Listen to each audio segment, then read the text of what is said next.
Hi friends, good morning. నా పేరు Pradeep. So Bigg Boss season 8 finale week.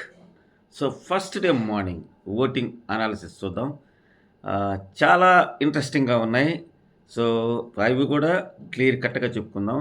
ఆ video కూడా చాలా స్మార్ట్గా ఉంటుంది, ఎందుకంటే ల్యాగ్ చేయడం కూడా అంత బాగుండదు, ఎందుకంటే ఓటింగ్ అనాలిసిసే కదా. ఆ, పైపించి ఈ వారం కూడా ఏమి ఆగా ఈ ఏమంటారు, ఎలాంటి గేమ్స్ కూడా ఉండవు, ఆటలు కూడా ఉండవు.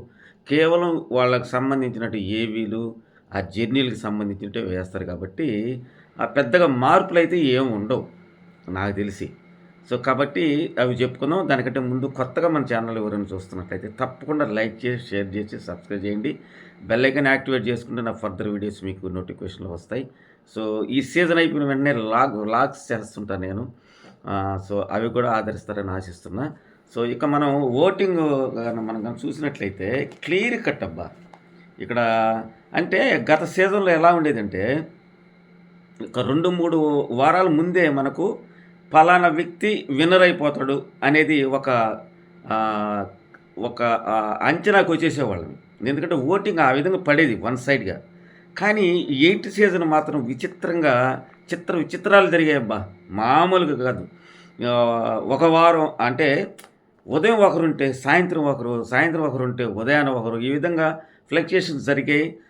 దానికి తగ్గట్టుగా కూడా అనఫిషియల్ కూడా టోటల్గా రాంగ్ చూపించాయి. ఎందుకంటే ఈ పిఆర్ టీములు చేసినటువంటి మాయలు కావచ్చు, రకరకాల కారణాలనేది మనం చెప్పుకోవచ్చు. సో యూట్యూబ్, అదేవిధంగా ఇన్స్టాగ్రామ్లో కూడా మ్యానిపులేట్ జరిగింది.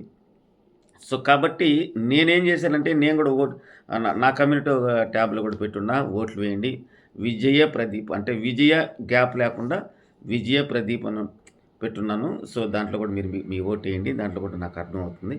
సో ఎందుకంటే నేను చిన్న యూట్యూబర్ని కాబట్టి తక్కువ మంది పార్టిసిపేషన్ ఉంటుంది. సో నేనేం చేశానంటే పెద్దవాళ్ళు ఉన్నారు కదా, అంటే ఎక్కువ సబ్స్క్రైబర్స్ ఉన్నటువంటి వాళ్ళ కమ్యూనిటీ ట్యాబ్లో ఉన్నటువంటి ఒక 5 మందివి తీసుకొని ర్యాండమ్గా అన్నింటినీ క్యాలిక్యులేషన్ చేసి నేను ఇప్పుడు ఓటింగ్ అనాలిసిస్ చెప్తున్నాను. టు బి ఫ్రాంక్, అంతేగాని నాది నేను చెప్పడం లేదు, ఎందుకంటే దానికి చాలా తక్కువ బోట్ ఉన్నాయి. సో ఫస్ట్ ప్లేస్లో మామూలుగా లేదబ్బా, దూసుకెళ్ళిపోతున్నాడు, ఇందులో అనుమానమే లేదు. ఇది ఈరోజు జరిగినట్టే ఉంటుంది మ్యాక్సిమం, ఇంక మార్పులు ఏమి ఉండవు. నిఖిల్ ది విన్నర్ అంతే. గేమ్లో చూసినప్పుడు మనం గేమ్సే నిఖిలే గేమ్స్ అని ఎలా ఉన్నదో, ఇక్కడ ఓటింగ్లో కూడా ఫస్ట్ డేనే టాప్లో దూసుకెళ్ళిపోతున్నాడు, అందులో అనుమానం లేదు. విన్నర్ విన్నర్ నిఖిల్ అంతే. సో ఇప్పుడు గౌతమ్ సెకండ్ ప్లేస్లో ఉన్నాడు. విన్నర్ అవుతాడా అంటే చెప్పలేము, ఎందుకంటే చాలా డిఫరెన్స్ అయితే లేదు.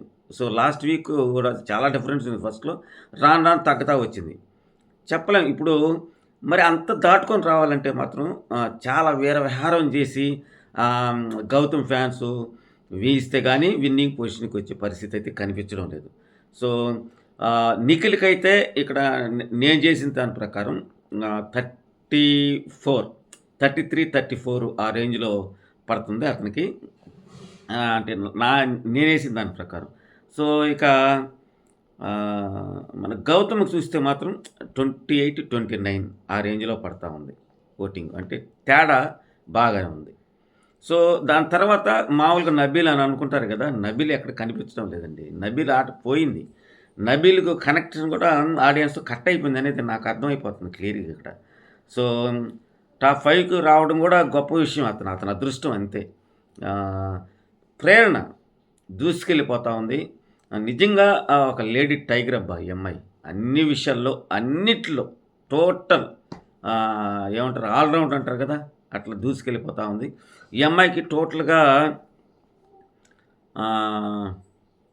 15-16 ఆ రేంజ్లో పడుతుంది. సో వీళ్ళ ముగ్గురికే వెళ్ళిపోయింది ముక్కల భాగం ఓటింగ్కి. తర్వాత నబీల్ ఉన్నాడు, నబీల్కి అయితే 9% పడుతూ ఉంది నాకు తెలుసు. చివరిలో మన సారీ గవకరం గుర్తురాదు మన పేరు, అవినాష్ చివరిలో అవినాష్ ఉన్నాడు. సో ఇదే ఆర్డర్ కొనసాగుతదబ్బా! దీంట్లో అనుమానం ఎలాంటిది లేదు.